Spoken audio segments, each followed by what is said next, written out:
好啦，跟住落嚟呢，我哋就會講下究竟提出分手嗰一方呢，佢可以做啲乜嘢，咁就令到即係大家好來好去呢，令到雙方嘅情緒都會穩陣啲啦，咁就唔好即係發生新聞上面所講嘅一啲悲劇咁樣嘅。好型喎！呢個咧叫分手10戒喎。10戒唔係戒指個戒，係戒條個戒，總之唔好做嘅嘢啦。係啦，咁咧大家可以上網揾下嘅。第一樣，第一樣咧就係不在人少偏僻嘅地方咧就去講分手。呢個真係唔明點解啦。你咁都唔明？即係要人多地方。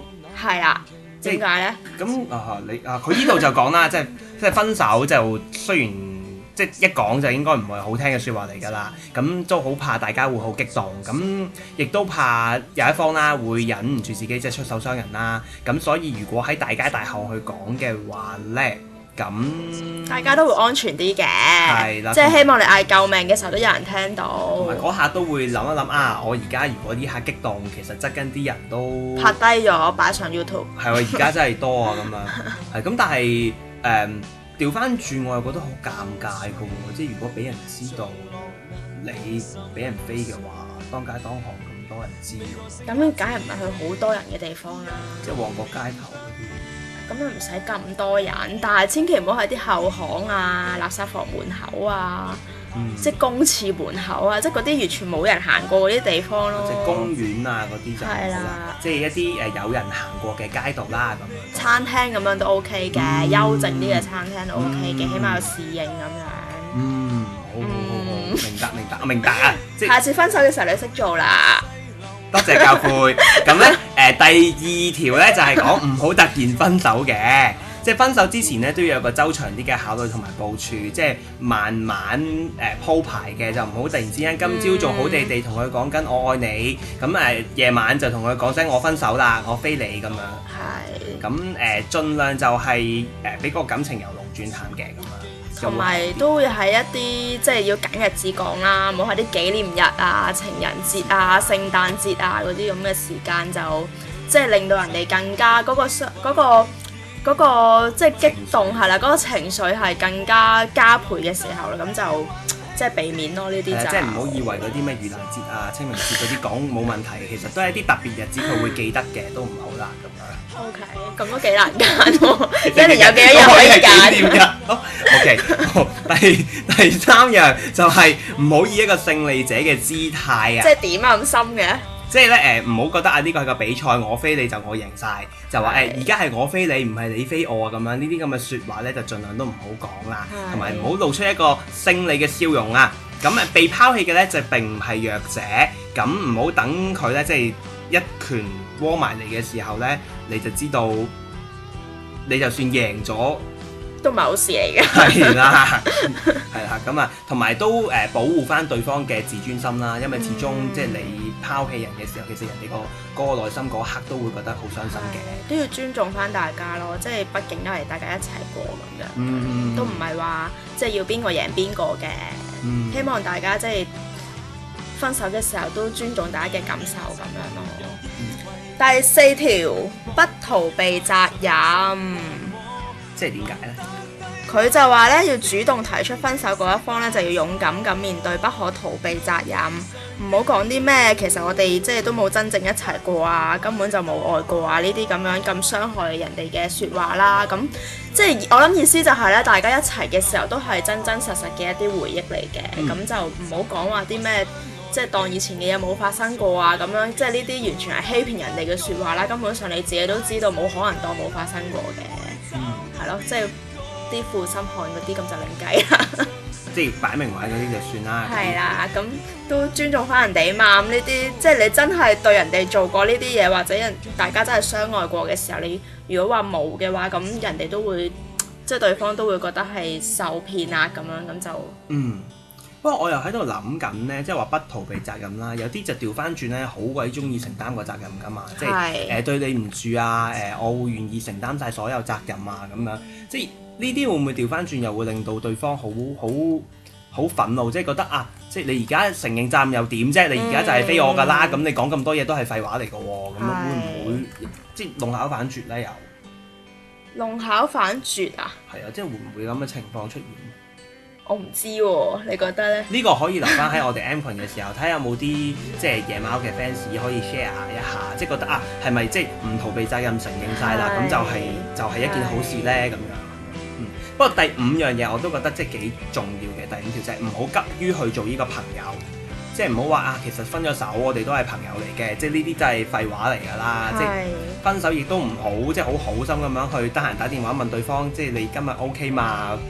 你會唔會覺得？其實我做好關心你㗎，嗰啲咯。咁如果我哋真係聽到嘅話，你會想點呢？我會想，即係一來可能會幻想究竟自己係咪真係仲有機會同翻佢一齊嘅。咁其實自己個心一定會覺得，即係好囉囉攣啊，好煩啊，咁樣個情緒係會更加唔穩定咯。係咯。咁二來就會覺得你想點啊？咁你又唔要我，又話關心我咁樣，即係就會覺得好似好容易發癲㗎。係啦，咁就會更加刺激起對方嗰個情緒咯。咁就即係唔係咁好啦。所以初期咧都盡量同對方保持一啲距離啦，咁就最好就唔好見面，就唔好俾對方見到你個樣啦。即係 Facebook 嗰啲樣都真係唔好俾佢見住啦咁樣。我曾經見過有啲朋友咧，直情係暫時 block 咗對方嗰個 Facebook 先嘅。咁啊等佢即係唔好忍唔住咧，會 click 入你個 Facebook 嗰度睇啊，或者睇翻自己以前啲相啊咁樣咧嗰啲。咁其實即係唔好急於一時要做翻朋友咯。其實即係人生流流長，你總有機會同佢做翻朋友嘅。第6條，不容忍暴力啊！即係點啊？流星花園？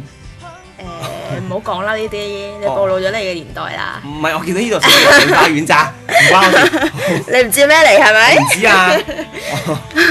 係啦，咁其實佢不容忍暴力嘅意思就係話即係唔好認為即係當即係大家發生咗一啲暴力行為嘅時候，咁就即係唔好去容忍啦，真係要去求助啊，或者去講出嚟咁樣啦。咁即係呢個好簡單啦，亦都好易明啦。單止係分手嘅時候啦，如果拍緊拖嘅時候，對方已經用一個暴力對待嘅話，我諗大家都唔好忍咯。係啦，一定要求助啦。OK， 第7條就係咧，唔好獨自解決問題嘅。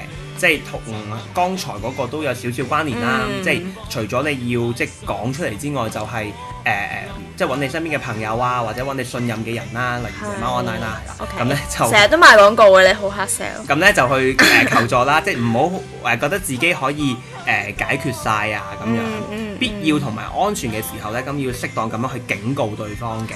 即係你再係咁樣嘅話咧，咁你就會報警啊，或者即係有進一步嘅行為去保護自己啊。呢個係即係雙方都要留意啦，一定係即係同不容忍暴力都係一樣咯，大家即係都係要留意翻嘅。第8條啦，不單獨再約會。即係咧，佢呢度就提出咧，女性多數咧都會比較心軟嘅，但係我諗呢個年代咧都唔止女性心軟嘅，男性都會比較心軟嘅。咁分手之後咧，仍然咧就會約翻前度出嚟啦。咁如果大家真係要去嘅，即係都建議大家就揾個朋友陪下自己啦，同埋唔好喺一啲比較偏僻啊或者係封閉嘅地方，咁就唔好俾對方可以即係成人之危又好，或者令到你自己胡思亂想都好啦。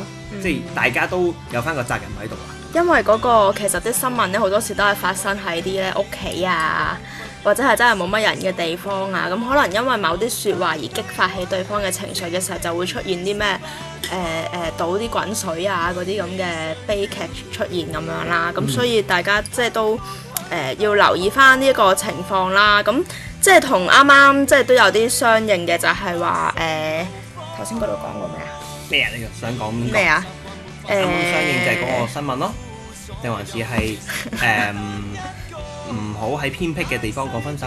即係唔好咁快做翻朋友啊嘛，係嘛？即係都唔使咁快見面啦，咁樣係咁，所以就即係隔一段時間，你都覺得對方已經接受咗呢件事啦，咁就可以即係再考慮約會咯。咁但係我諗第一次約會嘅時候都會即係揾朋友陪翻自己啦。咁另外我諗同對方再相處嘅時候咧，其實一啲説話都會要小心啲嘅。係啦。咁所以咧第9條就係唔好做一啲人身攻擊嘅説話啦。即係曾經可能你哋拍拖嘅時候可以講好多即係死肥婆啊、壞公啊嗰啲咁嘅説話。咁我諗當時你可能好清楚佢嘅長短處嘅。咁但係分手之後咧，其實你或者分手嗰一刻啦，你其實只要好真誠、好具體咁樣講你想分手嘅原因。或者係你個感覺出嚟，其實就已經足夠啦，就唔需要即係將以前嗰數啲佢咯係啦，即係我最唔中意就係你當街撩鼻屎咁樣即係咩當街撩鼻屎啊？嗰啲啦咁樣 OK 好。我估呢度佢講嗰個唔係當街撩鼻屎即係我知呢個例子係比較差。即係有啲人佢係會講嗰啲啊，你又成日煩住我，根本就唔俾空間我咁樣嗰種咯。即係我覺得同你一齊真係好辛苦咯咁樣。即係其實呢一啲係真係比較傷害㗎嘛。即係除非你真係有心去挽留呢段感情啦。咁如果唔係，即係你講咁多都廢話嚟嘅，你根本就係想分手，你就傷害緊對方。即係就算你真係講都要修飾下，講得好聽啲咯，係啦。所以即係分手之前，我諗真係要諗清楚。度過嘅係啦。咁另外最後一條咧就係唔好出爾反爾啊！咁深嘅，即係話咧，即係既然你唔好反口覆舌 ，yes。叻啦你，咁咧既然做咗一個分手嘅決定咧，咁你就即係尊重自己，亦都尊重對方啦。就分手之後咧，仍然大家約出嚟，可能好似以前咁樣相處啊，即係咁樣去相處嘅話，其實對方啦，或者對自己咧，其實都係一種傷害，就會令到對方幻想可以復合啊。即係頭先你都講過呢樣嘢，同埋即係唔好覺得仲可以拖住先，咁就即係隨時就追翻對方啊，咁樣就唔好啦。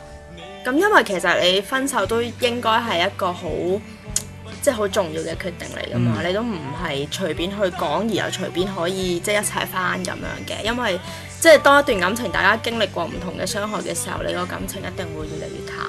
即係我成日都覺得咧，你去追一個人難啦，其實你同一個人分手都更難嘅。咁所以即係我哋即係總結翻啦，其實咧離離合合呢啲嘢真係好難免嘅，但係點樣去分得好，令到對方嘅傷害減少咧，先係最重要。